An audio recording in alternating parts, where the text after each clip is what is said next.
ኦኬ ወደ ዛሬው እንምጣ። ዛሬ ላይ ስታየው ቲፒኤልኤፍ ያለበት ቁመናም የትግራይም ቁመናን ቅድም ስላነሳ ነው ከትላንት ከጦርነቱ በፊት ከነበረው ቁመና አንፃር የጦርነትም ስሜት እያነሳን ስለሆነ ምንድን ነው የምታየው ዛሬ ላይ የጦርነት ስሜት ቨርሰስ ቲፒኤልኤፍ ማለት ነው? የትግራይን ህዝብ ልም ልጨምረው ይችላል። እኔ የትግራይ ህዝብ ከሆነ እየጠየቀኝ ያለው በጭራሽ ለጦርነት ዝግጁም የለውም፣ አንገሽግሾታል። ህዝቡ ከሆነ እየጠየቀኝ ያለው በፊትም እንደዛ ነው ብዬ ገመግማለሁ። በፊት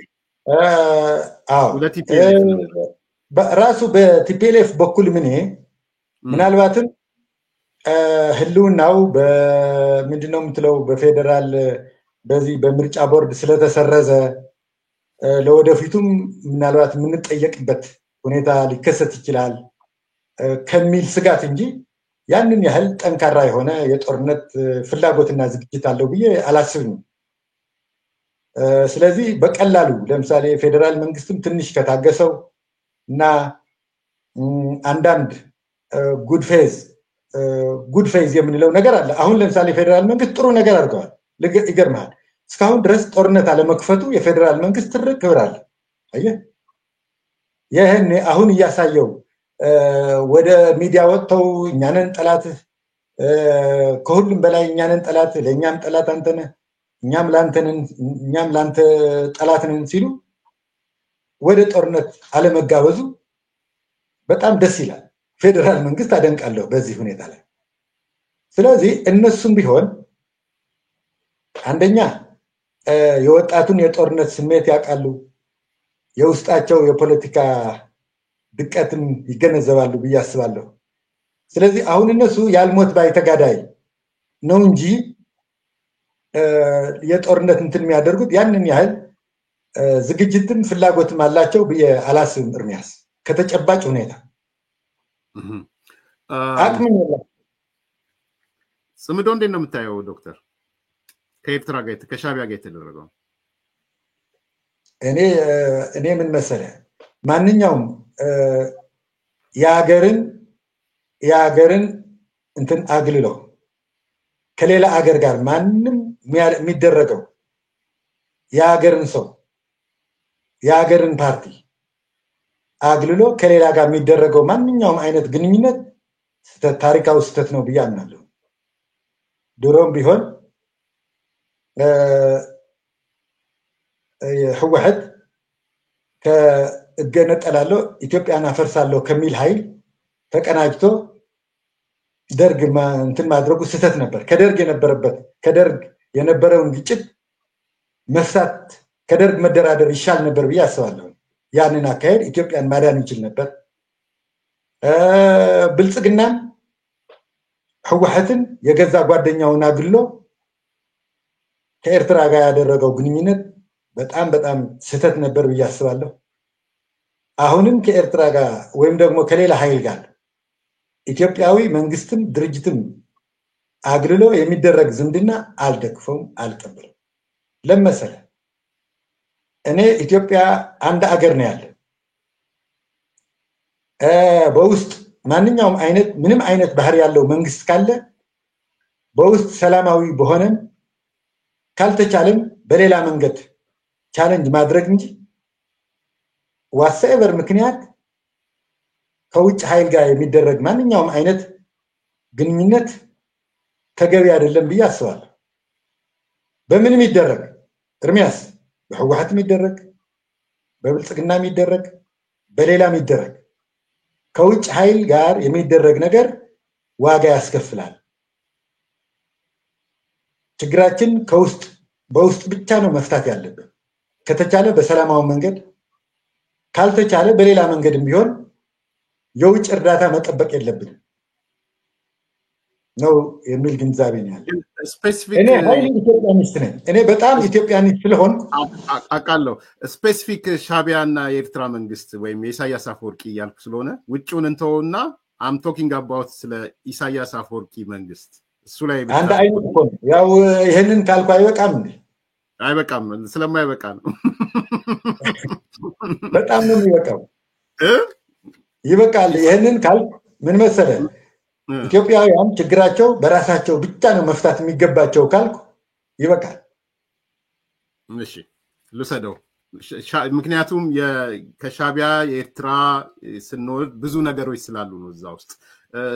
ዶክተር ገብረ ኢየሱስ የኢሳያስ ወይ የሻቢያ መንግስት እንደ ጠላት ተወስደዋለህ? ምን ጥያቄ አለው? ከጠላት ጋር ነው እኮ የጥምዶ እየፈጠረ ስማ፣ ጥያቄው ሆነ መነሳቱ ነው የሚገርመኝ። እኔ እኮ ትግራዋይ ነኝ፣ የደረሰውን ጉዳት አውቀዋለሁ። ልዩነት ለመሰለኝ ያነሳው ውጭ ኃይሎች የሚባለው ወይ እንግዲህ ጅቡቲን የምናይበት ወይም የኬንያ መንግስትን የጅቡቲ መንግስትን የምናይበት ኮንቴክስት እና የሻቢያ መንግስት የምናይበት ኮንቴክስት አንድ አይነት ነው ወይ? ለዶክተር አንድ አይነት ኮንቴክስት አንድ አይነት ህሳቤ ነው ወይ ያለ ከሚል ተነስቼ ነው። ለዛ ነው ቢያንስ በዚህ 2 ዓመት ትግራይ ውስጥ ተቀምጦ የነበረውን ኩናት ያየ የሰማ ሰው ያንን ነገር በጠላት ማየት ካልቻለ ነው የሚገርመው። ኦኬ፣ እዚህ ላይ በቃኛል። በቃ ጥሩ። ወደ ማጠቃላይ 2 ጥያቄዎች ነው የቀሩኝ ዶክተር። ስለ ትግራይ ብሔርተኝነት ምንድነው እሳቤ?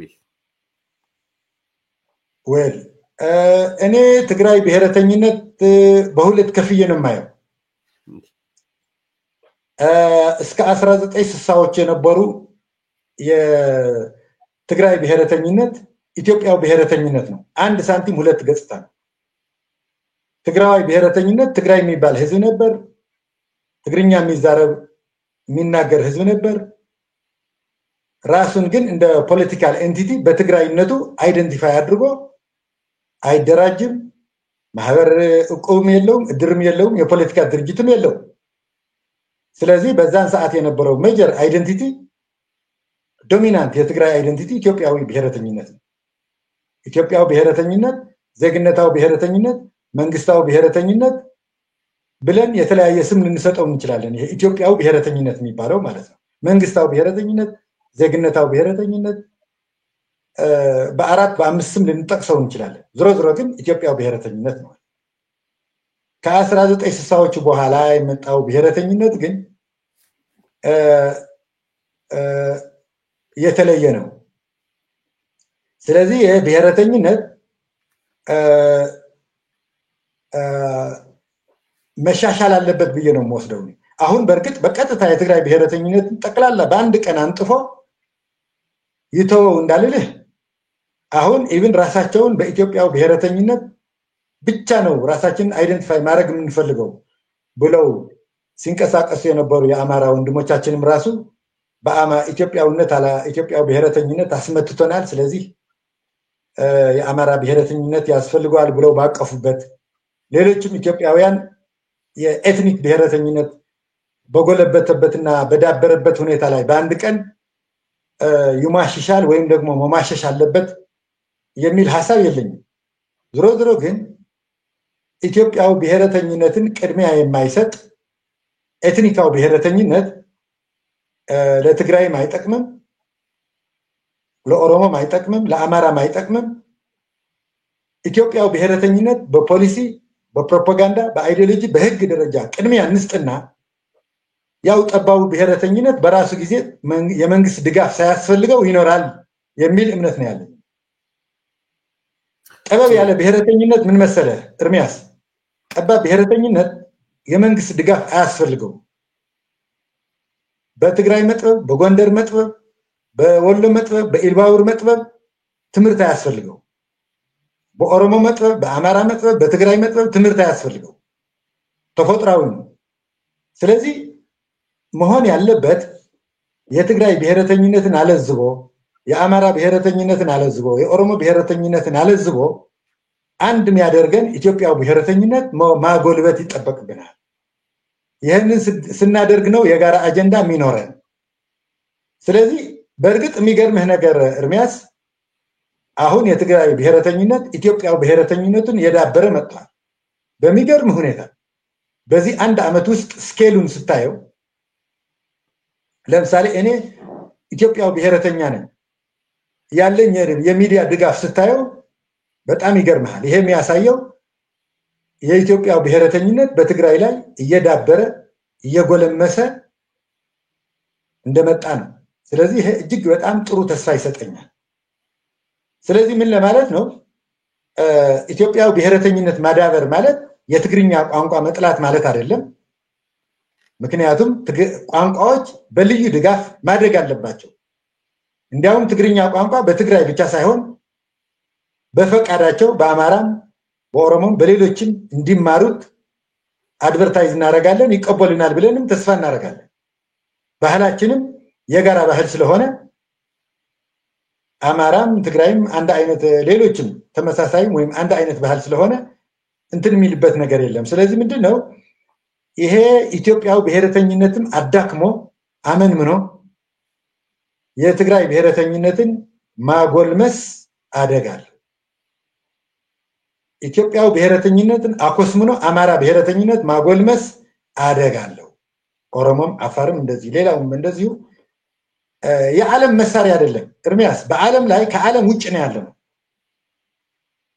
ኤትኒክ ብሔረተኝነት ቅድሚያ የምትሰጥ ሀገር ኢትዮጵያ ብቻ ነው በሚገርም ሁኔታ።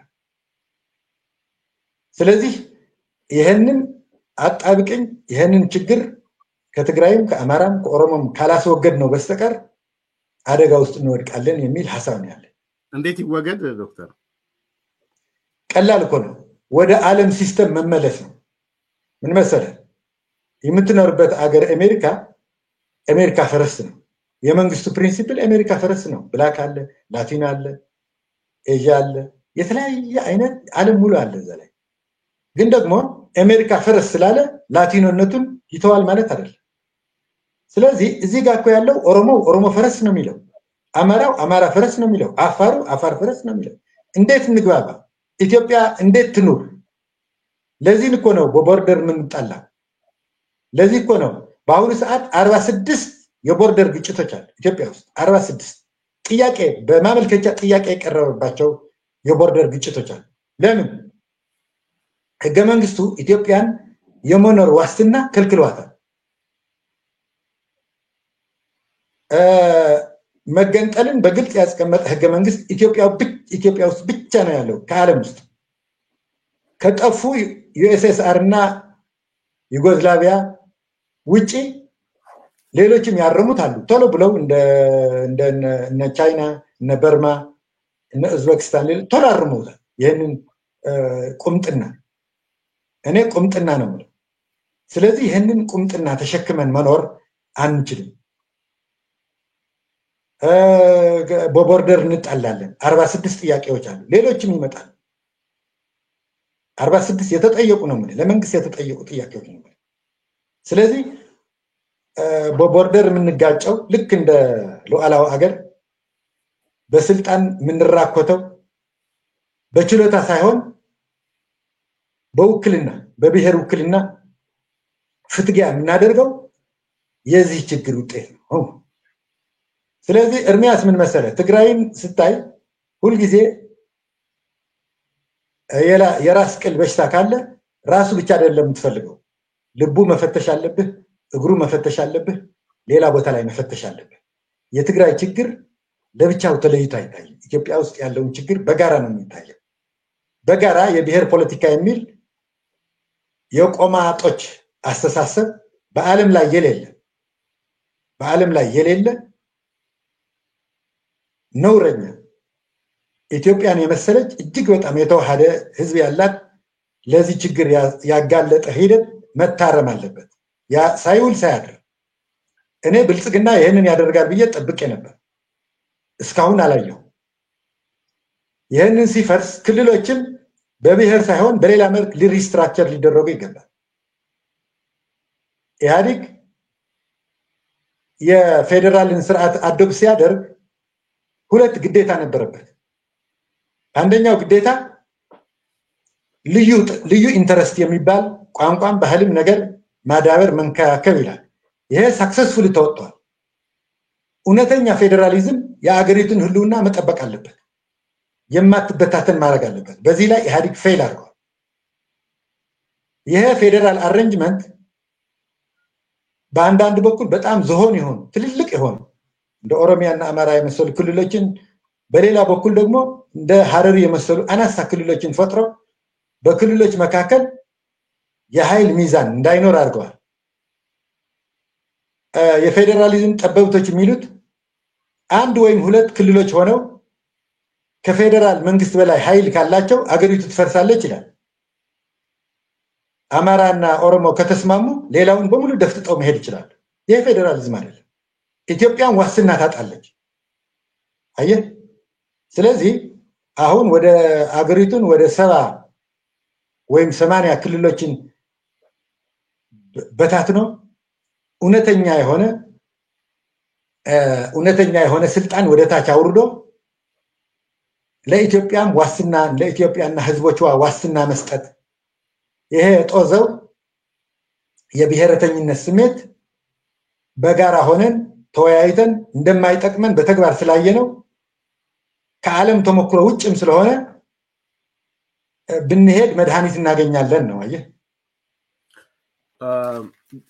የተጋጨብኝ ምንድነው ዶክተር ከርሶ ጋር ለምሳሌ በኢህአዴግ መፍረስ ላይ እንግዲህ አንተ ላለው አንቱ ነው ማለት ያለብኝ በኢህአዴግ መፍረስ ላይ ተቃውሞ አለ። እኔ ደግሞ ኢህአዴግ ማለት የብሔር ድርጅት ነው ብዬ ነው ማምነው። ኦህዴድ፣ ብአዴን፣ ህወሓት፣ ደኢህዴን የሚባሉ ሌሎችም አጋር ተብለው የብሔር ድርጅቶች ናቸው። ኢህአዴግ ሲፈርስ የብሔር ፖለቲካው ነው እየፈረሰ ያለው። መዋቅራዊ ይዘቱ ቢያንስ እየፈረሰ ነው። አሁን ባለው ሁኔታ ብልጽግና ቢያንስ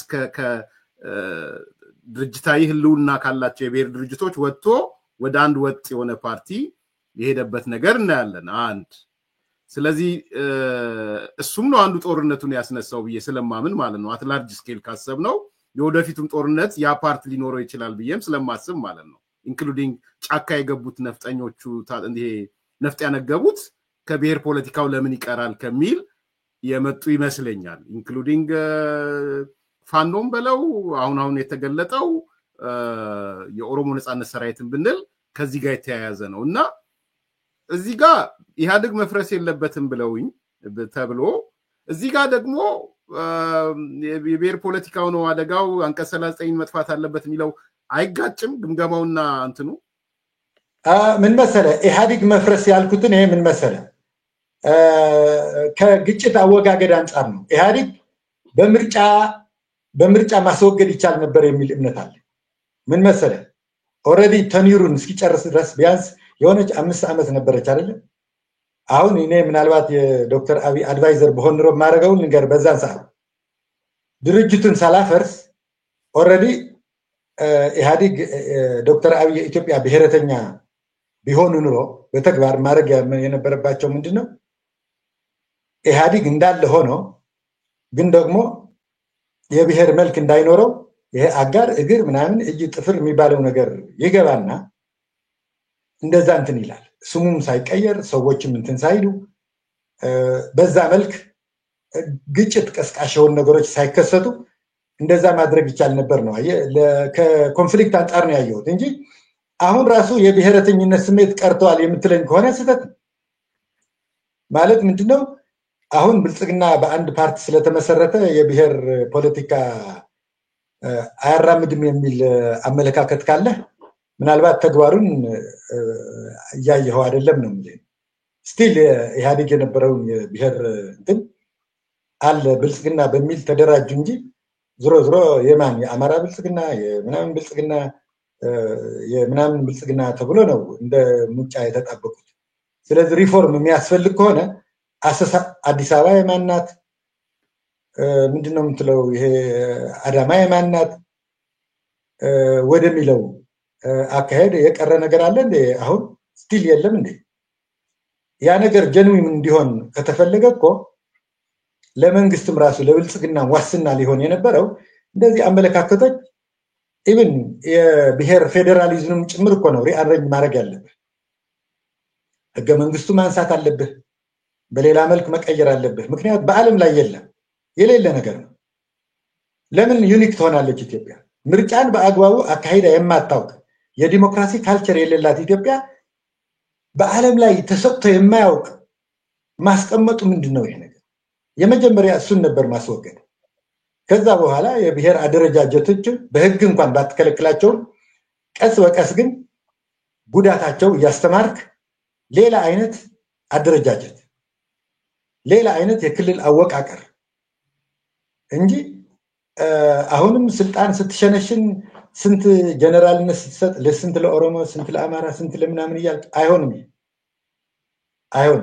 ይሄ የዓለም የሚሰራበት መንገድ አይደለም ስለዚህ ዶክተር እንትን እንዴት ነው የምታየው አገራዊ ምክክር ኮሚሽኑ ማለት ለዚህ መፍትሄ ነው ተብሎ አጀንዳ ይተበስባል ምን መሰለ አጀንዳ ይተበስባል በተቋሙ በኩል ጥሩ ስራ እየተሰራ ነው ብዬ ግምት አለ ግን ደግሞ አጀንዳው ከተሰበሰበና ከተለየ በኋላ መንግስት ምን ያህል ይጠቀምበታል ቁም ነገሩ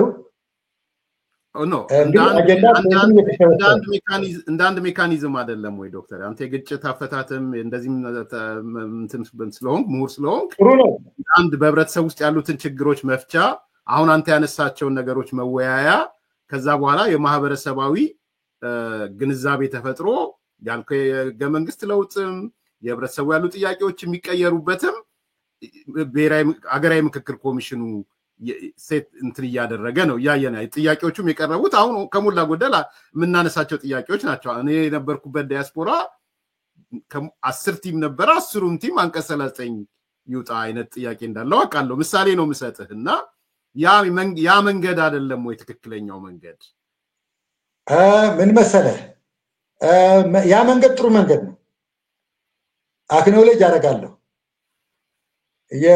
ምንድነው የኢትዮጵያ መንግስት አሁን ያለው መንግስት አጀንዳ ሰውሱልኝ ብሎ መነሳቱ በህግ ማቋቋሙ ተግባራዊ እንቅስቃሴ ማድረጉን በጣም አደንቃለሁ በዚህ መሰረትም ይሄ ድርጅት አቅሙን የፈቀደለትን ያህል ስሙ እየጠፋም ቢሆን የተለያየ እንቅፋት እያጋጠመው ቢሆን ጥሩ ስራ እየሰራ ነው የሚል እምነት አለ ግን ደግሞ ምን መሰለ አጀንዳዎቹ ከተሰበሰቡ ህዝቡ ካዋጣ በኋላ መንግስት ይቀበለዋል ወይ ቁም ነገሩ እዛ ላይ ነው ተሰብስቦ አጀንዳው ተጣርቶ ተፈትጎ ከቀረበለት በኋላ ከተቀበለው በጣም ጥሩ ይሆናል እርግጠኛ ነኝ በአገሪቱ ላይ ጠቃሚ የሆነ ለውጥ ይኖራል ብዬ አስባለሁ ግን ደግሞ ከተሞክሮ እንደምናየው ኢህአዲግ ያለፋህ ያደከመህ ይቆይና መጨረሻ ላይ እሱ የሚፈልገው ነው የሚያደርገው አሁንም ያለው መንግስት በተግባር ካየነው በኋላ ነው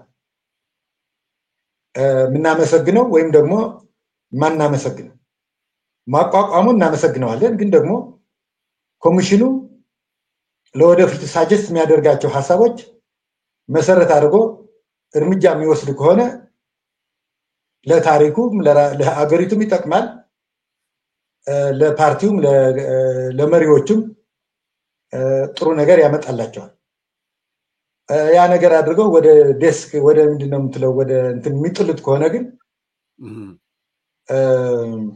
ውሳኔው ይተገበራል አይተገበርም ነው ወሬ ያረጋህ የምክክር ኮሚሽኑ ሐሳቦች ይተገበራሉ አይተገበሩ መንግስት ይቀበላቸዋል ኮሚሽኑ ነገር ነው ምን መሰለህ እኔ ኢትዮጵያዊ ነኝ የኢትዮጵያ መንግስታት ባህሪ ያቃለሁ ዲሞክራቲክ ካልቸር አልዳበረም የህዝብ ስሜትን አዳምጦ ህዝብ በሚፈልገው መንገድ አልተለመደም ስለዚህ ካየሁ በኋላ ነው ማምነው የማያምኑ ብፁዓን ናቸው እንዳትል እንደ ምሁርም ኩዌሽን ማድረግ ያስፈልጋል ብዬ አምናለሁ አሁን በፊት ራሱ ኮሚሽኖች ተቋቁመዋል የሙራይ ባህሪ ነው ይሄ ኩዌሽን አድርጎ ከዛ ውስጥ መሄድ ያስፈልጋል አለዛ ምንድነው እንትና ሃይማኖት አይደለም እየተነጋገረ ነው እሱ ግልጽ መሆን አለበት ወደ መጨረሻ እያልኩ ፐርሰናል ጥያቄ ዶክተር አብይ የብሔረሰብ ብሔርተኛ ናቸው ብለህ ነው የምታምነው ወይስ ኢትዮጵያዊ ብሔርተኛ ናቸው ብለህ ነው የምታምነው ቀደም የሆነች ነገር ነካ አድርጎኝ ነው ወይ እኔ ከሁሉም ብሔረተኛ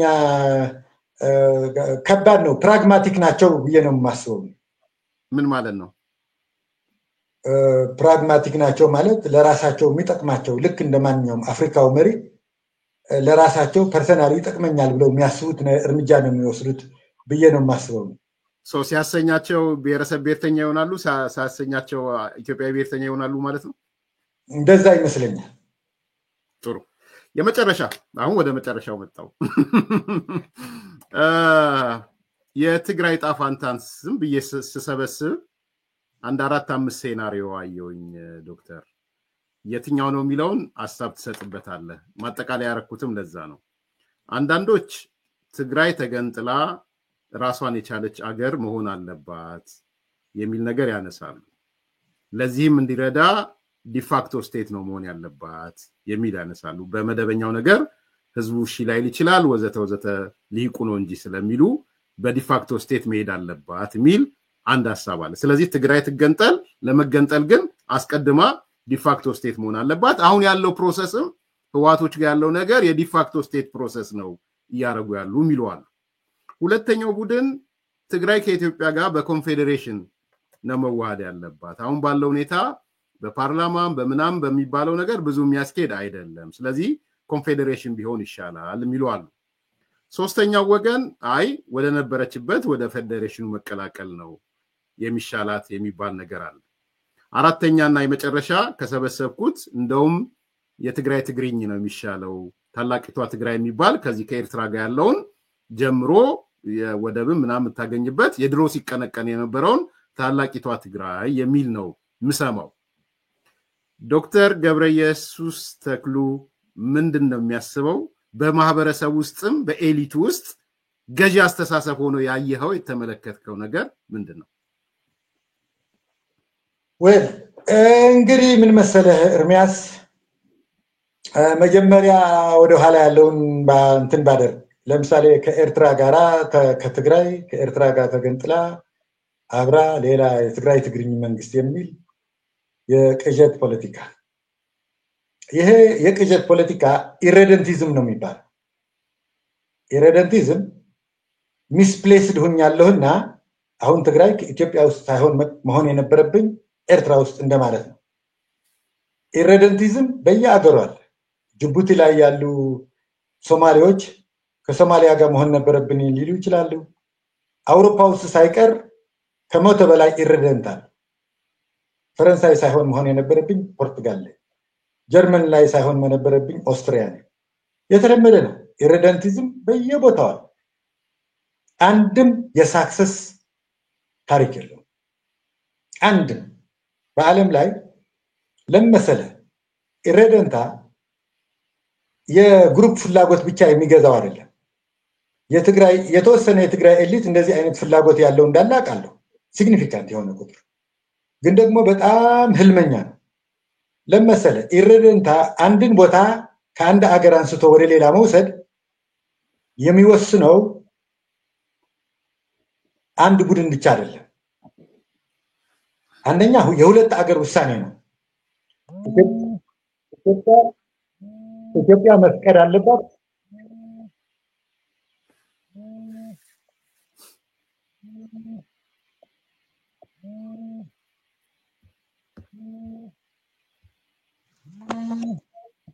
ሲያስተካክለው ዶክተር እናስገባዋለን። ያየሁት ነው ስለማየው ያስገባዋለሁ። አይ ቲንክ በጣም ጥሩ ውይይት እያደረግን ያለ ነው። እንግዲህ ዶክተር ገብረየሱስ በትግራይ በመቀሌ ነው የሚኖረው። የመቀሌም ፕሮፌሰር ምንትን ነው መምህር ነው። በዚህ ደረጃ እንደዚህ አይነት ምሁራን ከትግራይም እየኖሩ በድፍረት መውጣታቸውን በጣም ፐርሰናሊ በጣም ነው ማደንቀውም ማከብረውም፣ አክብሮቴንም እንደው እስኪመጣ ድረስ ገልጻለሁ ብዬ ነው። እና እንዲህ አይነት ምሁራን እንዲያበዙልን ሁላችሁም። አልጨረስኩም አለ እንዴ? ሄሎ። አይ እስኪስተካከል ካሜራውን ወደ ውስጥ ከትቼ ነበረ። ቀጥላ። አሁን ጥሩ ነው። እሺ አሁን ምን መሰለህ ኢሬደንታ አይቻልም። ኢትዮጵያ መፍቀድ አለባት ብያለሁ። ይሄ መገንጠል መብት ነው ምናምን የሚለው ቅዠት በዓለም ላይ ተቀባይነት የሌለው ነው። ዩኒላተራል ዲሲሽን አይቻልም። ዩኒላተራል መገንጠል ትግራይ ብቻ ኦሮሚያ ብቻ ገነጠላለሁ ስላለች በዓለም አቀፍ ህግ አይፈቀድም። ኢትዮጵያ እንዲያውም ዲስክሬሽን የሚሰጠው ለማዘር ስቴት ነው፣ ለራንድ ስቴት ነው። ትግራይ ገነጠላለሁ ስትል መብት ያላት ኢትዮጵያ ናት እንጂ ትግራይ አይደለችም። ይህ የህግም የፖለቲካል ሳይንቲስቶች ሰዎች ሲሸውዱ ኖረዋል በዚህ በ27 ዓመት ውስጥ የሌለ ነገር ነው።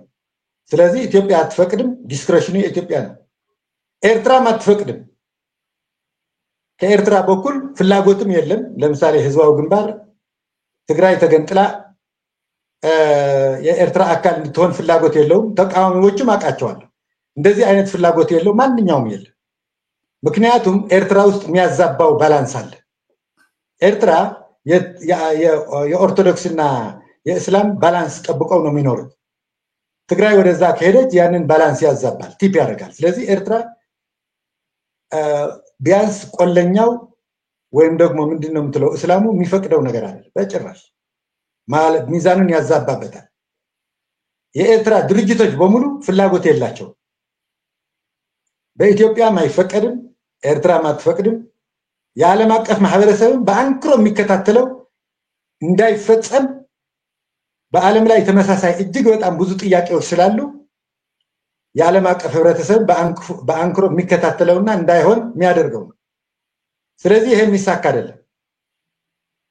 መገንጠል የሚለው ነገርም ራሱ የትግራይ ህዝብ አመሰራረትም ለኢትዮጵያ ያለው ኮንትሪቢዩሽንም አብሮ የሚሄድ አይደለም። ከትግራይ ባህል የአናናር ዘይቤ በጣም በሚገርም ሁኔታ የትግራይ ህዝብ ፖፑሌሽን ኤክስፖርተር ነው። ዳያስፖራ አለው፣ ኢትዮጵያ ውስጥ ይልካል። አፋር አለ፣ ሀረሪ አለ፣ ሌላ ቦታ ላይ። ስለዚህ ለትግራይ የሚመቸው መገንጠል ሳይሆን እንደ አሃዳዊ አይነት መንግስት ይመቸዋል፣ ወይም ደግሞ ፌደራላዊ የሆነ ሩል ኦፍ ሎው የህግ የበላይነት ነፃ እንቅስቃሴና በህግ የመወዳደር ዜግነትን መሰረት ያደረገ መንግስት ሲመሰረት የትግራይ ህዝብ በእጅጉ ተጠቃሚ ይሆናል።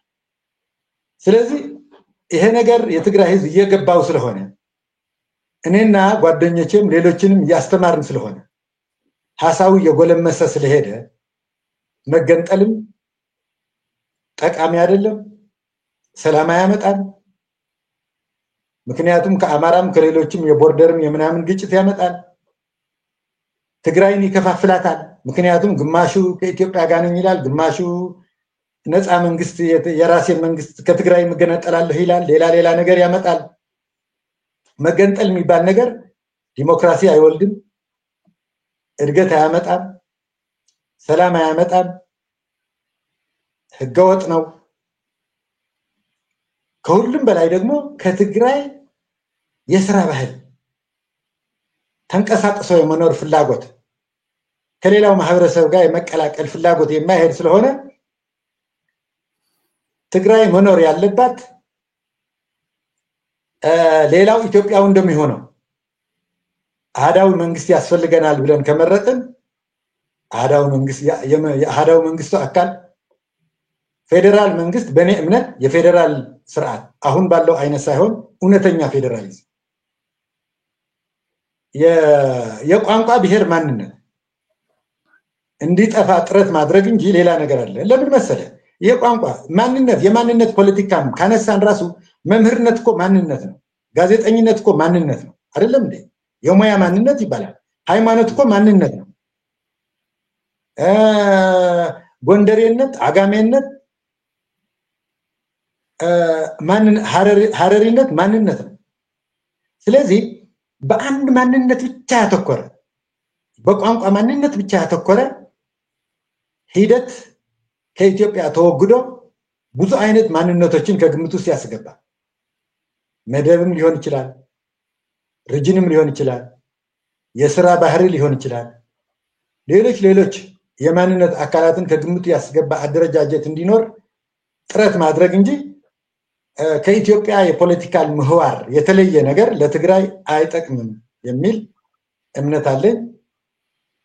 አመሰግናለሁ። ዶክተር በጣም ነው የማመሰግነው።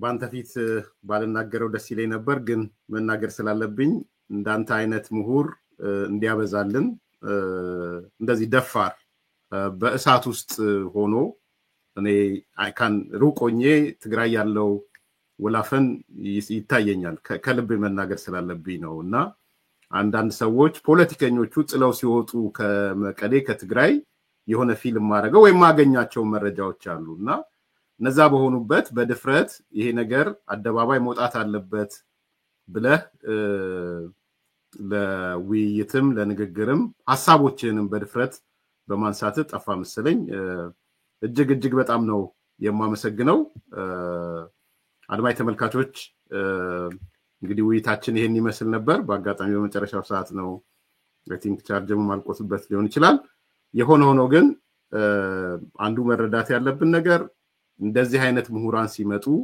ማበረታታት ያስፈልጋል በትላንትና ግምገማዎች ሐሳቦች ላይ መብራት ጠፍቷል እንግዲህ ይሰማል መብራት አየውኝ እኮ ስለዚህ ነው ኤሎ ይታያል ዶክተር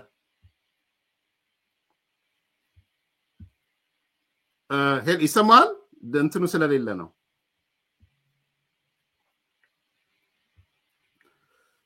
እንግዲህ ከደረስን በኋላ መብራት ጠፍቷል አሰናብተኝ እሺ በቃ በጣም መሰግናለሁ እግዚአብሔር ይስጥልኝ እያልኩኝ ነበር በጣም መሰግናለሁ ኤሎ ይሰማል ዶክተር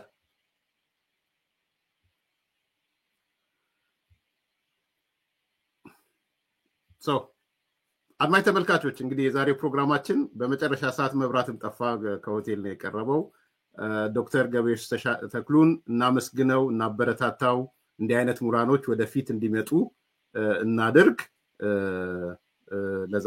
የዛሬው ፕሮግራማችን በዚህ ይጠናቀቃል መልካም ቀን